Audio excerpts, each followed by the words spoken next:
And now we have a heartline from Nia in Nepal.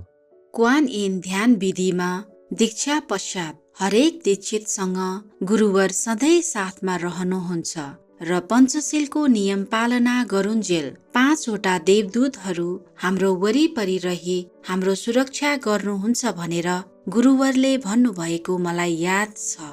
त्यही कुराको अनुभूति एउटा बस दुर्घटनामा मलाई भएको थियो। एक पटक म मेरो आमा बुबालाई भेट्न गएकी थिएँ, जुन नेपालको पश्चिमी पहाडी भेगमा पर्दछ।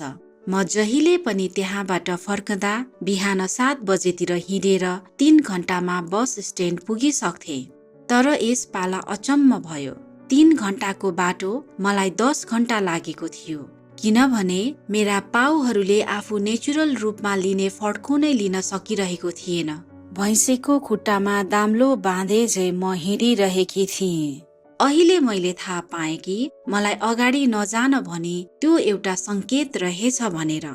आखिरकार लतारिँदै घस्रिँदै म बेलुका 5 बजेतिर बस चढ्ने ठाउँमा आइपुगेँ।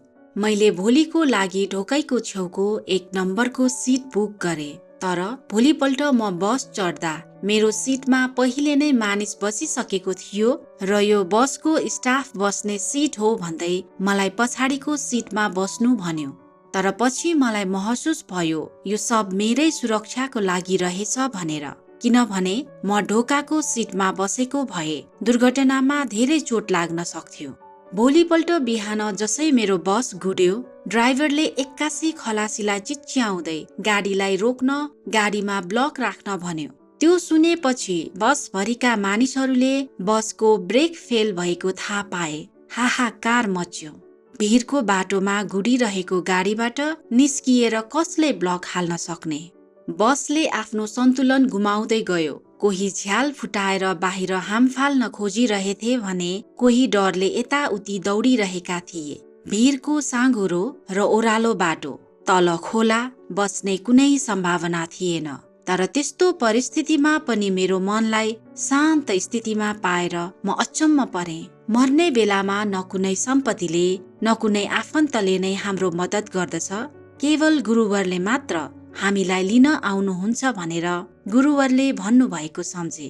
पूर्ण रूपले आँखा चिम्लेर गुरुवरलाई सम्झेको मात्र के थिएँ, बस ड्वाङ्ग गरी ठुलो आवाजले भिरतिर रहेको एउटा ठुलो ढुङ्गामा ठोकिएछ। अगाडिको पाङ्राहरू फुत्किएर बस चाहिँ कुनातिर धस्सिएको रहेछ। अवश्य पनि यो गुरुवरको आशीर्वाद र देवदूतहरूकै कृपाले सम्भव भएको थियो। कसैलाई पनि ठुलो चोट लागेन। मृत्युको यति नजिक पुग्दा पनि मेरो मन शान्त भएको र गुरुवर प्रति पूर्ण रूपले समर्पित भएको सम्झिँदा मन अहिले पनि गद हुन्छ। गुरुवरको कृपा सधैँ म माथि रहिरहोस्। जय गुरुदेव। नेपालबाट निया।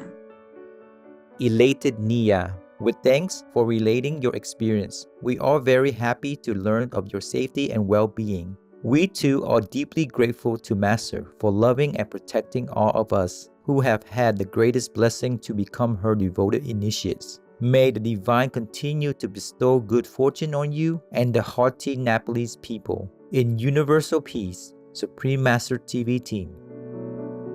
Now we have abandoned that true life and take away a life which is not God's will. We take an animal without it being willing and take away its life.